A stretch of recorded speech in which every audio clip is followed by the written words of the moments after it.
Hello viewers, আসসালামু আলাইকুম। আজকে আমি আপনাদের মুরগির মাংস রান্না করে দেখাবো যে কত সহজে টমেটো দিয়ে মুরগির মাংস রান্না করা যায়।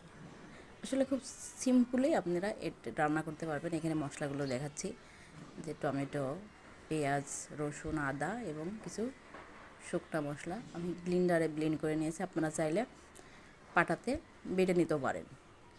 তো এখানে 30 চামচ জিরা দিয়েছি আর বাকি সব মশলাগুলো দিয়ে রসুন, আদা, আপনার গোলমরিচ, লবঙ্গ এবং সাথে একটু পানি দিয়েছে। পানি ছাড়া তো ব্লেন্ডার করা যায় না। আপনারা যখন বাটবেন তখন অল্প একটু পানিতে আপনারা করতে পারবেন। তা আমি এটা ব্লেন্ডার করে নিয়েছি। তা এটা খুবই সহজে রান্না করা যায়। তা খুবই সহজে রান্না করা যাবে। আপনারা একটু মনোযোগ সহকারে দেখলেই এটা বুঝতে পারবেন। আর চ্যানেলটা সাবস্ক্রাইব করেন। আমি খুব সহজে রান্না করে দেখাই যে আসলে কত সহজে রান্না করা যায়। এখানে চুলায় কড়া দিয়েছি, তেল গরম হলে এখানে কিছু তেজপাতা এবং দারুচিনি দিলাম। একটু গরম হলে আমি এখানে পেঁয়াজ দিয়ে দিলাম। পেঁয়াজটা কম লাগে মুরগির মাংসে, আপনার আদা রসুনের থেকে পেঁয়াজটা একটু বেশি লাগে আর আদা একটু কম লাগে। আদা অনেকে দেয় না, রসুনটা একটু বেশি লাগে। তা পেঁয়াজটা একটু লাল লাল করে ভাজা পর্যন্ত অপেক্ষা করব। এখানে চুলার আঁচটা কিন্তু হাই রাখতে হবে। তারপরে আমি এই যে মশলাটা দিয়ে দিব। মশলাটা 30 সেকেন্ডের মতো কষাবো, এখানে নাড়াচাড়া করব। কষানোর পরে এখানে আমি 1.5 চামচ মতো লবণ দিয়েছি। লবণটা আপনার মতো একটু কম দিবেন। যারা প্রথমে রান্না করেন তাদের একটু কম দিবেন, পরে আপনি চেক করে দেখবেন। আর 1 চামচ হলুদ আর 1 চামচ মুরগির মাংসর মশলা যে রেডিমিক্স রাঁধুনি পাওয়া যায় ওখান থেকে দিয়েছি।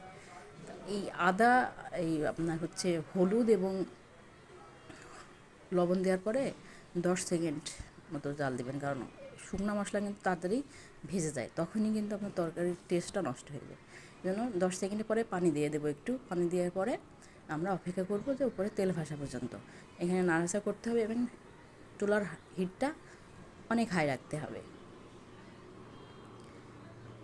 এই তেল ভেসে উঠলে আমরা তখন টমেটোটা দিয়ে দিব। টমেটোটা নরম হওয়া পর্যন্ত অপেক্ষা করব। টমেটোটা দিলে আপনার মুরগির মাংসের টেস্ট অন্যরকম হবে। আপনারা একটু ট্রাই করে দেখেন। যেখানে টমেটোর দামও এখনও কম, আসলে টমেটোটা দিলে আপনার গ্রেভিটা অনেক বেশি গাঢ় হয় এবং খাইতেও অনেক মজা লাগে। তারপরে আমি মুরগির মাংসটা দিয়ে দিয়েছি।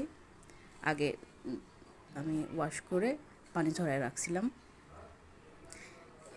এই ক্ষেত্রে খুবই ইম্পর্ট্যান্ট একটা স্টেপ এই ক্ষেত্রেটা, যে কারণ আপনার এখানে হচ্ছে খুব ভালোভাবে কষাইতে হবে মাংসটা। আমরা এখানে মাংস কষাইতে পারি না, সাথে সাথেই পানি দিই না। এখানে কিন্তু আমরা পানি দিব না। মাংসটা অনেক খানিক আমরা কষাবো এখানে টাইম নিয়ে, যতক্ষণ না তেল পুরো মাংস থেকে বের হয়ে যায়, পানি এবং তেল। কারণ আমরা যদি সাথে সাথে পানি দিয়ে দিই তাহলে কিন্তু মাংসের ভিতরের যে পানিটা সেটা কিন্তু বের হবে না। এই জন্য এখানে সময় নিয়ে কিন্তু আপনারা মাংস কষাবেন। যতক্ষণ না তেল বেরোবে, মাংস থেকে তেল বেরোবে, ততক্ষণ আমরা এটা কষাতে থাকবো এবং চুলার হিটটা হাই রাখবো। এই যে তেলটা যখন এরকম বেরোয় যাবে তখন আমরা পানিটা দিব, গরম পানি। অবশ্যই গরম পানি ট্রাই করবেন। আমি সব তরকারিতে গরম পানি ট্রাই করি, কারণ গরম পানি দিলে আপনার তরকারি তাড়াতাড়ি রান্না করা যায়। আর এই ক্ষেত্রে আমি কাঁচামরিচ দেবো। কাঁচামরিচটা যদি আপনি প্রথমে দেন তাহলে কিন্তু কী হবে জানেন, কাঁচামরিচটা মরিচ পোড়াটা গলে যাবে, ফ্লেভারটা এরকম বাজবে না। কাঁচামরিচের আসল ফ্লেভার পেতে হলে আপনাকে এই এই পর্যায়ে দিতে হবে। তারপর ঢাকনা দিয়ে ঢেকে দেব। ঢাকনা দিয়ে ঢাকার পরে এই যে আমরা কিন্তু এই সময়ও চুলার হিট হাই রাখবো। এই সময় আমরা কষাচ্ছি, কষানো পর্যন্ত। কষানো এরকম যখন তেল আবার ভেসে উঠবে, তেল এরকম ভেসে উঠলে তখন আমরা ফাইনাল পানি দেবো। এই যে ফাইনালে আমরা পানি দিয়েছি। এই সময় পানি আমরা কম দেবো, কারণ অলরেডি আমার মাংস কিন্তু সিদ্ধ হয়ে গেছে।